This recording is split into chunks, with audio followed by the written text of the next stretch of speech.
सभी साथियों को नव बधाई और जय भीम। आज हम चर्चा करेंगे अंधविश्वास और नशे की। लोग अभी तक ये मानते हैं और सामान्यतः सभी मानते हैं कि परिवार को यदि बर्बाद करना हो तो उसके पिता को शराब का या किसी भी प्रकार का नशा लगा दें। और मेरा एक मानना है कि शराबी पिता या नशा करने वाले पिता से ज़्यादा खतरनाक है उस परिवार की वो माता जो अंधविश्वासों के अंदर डूबी हुई है। क्योंकि एक पिता कभी भी अपने पुत्र को, अपने बच्चों को शराब पीना या नशा करना नहीं सिखाता है, क्योंकि इस चीज़ को वो जानता है कि वही नशा उसके परिवार को, आने वाली पीढ़ी को बर्बाद कर देगा। लेकिन वहीं एक माता, जो महिलाएं हैं, यदि अंधविश्वास में डूबी हुई हैं तो अपने बच्चों को पकड़ पकड़ के ज़बरदस्ती वो अंधविश्वास उनके दिमाग और मन मस्तिष्क में ठूंसने का प्रयास करती हैं। वो ये चाहती ही नहीं है कि उसके बच्चे सच्चाई से रूबरू हो और वो अंधविश्वास से बाहर निकले। उठते बैठते हर समय, त्यौहार पे, हर अवसर पर उस अंधविश्वास के अंदर धकेलने का प्रयास करती हैं। उन्हें यदि कोई व्यक्ति सच्चाई को बताना भी चाहे तो वो किसी की सुनने को तैयार नहीं है।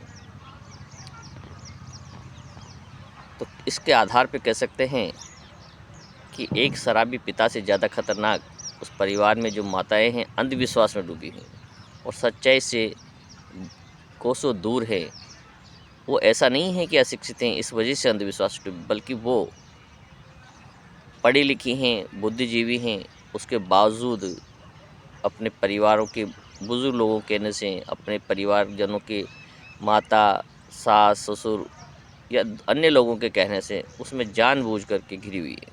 वो स्वयं ही नहीं निकलना चाहती हैं और अपने बच्चों को भी उस अंधविश्वास से बाहर नहीं लाना चाहती हैं। तो आप कैसे कल्पना कर सकते हैं कि ऐसे परिवार के अंदर, समाज के अंदर नव क्रांति आएगी और लोग अंधविश्वास से बाहर निकल पाएंगे।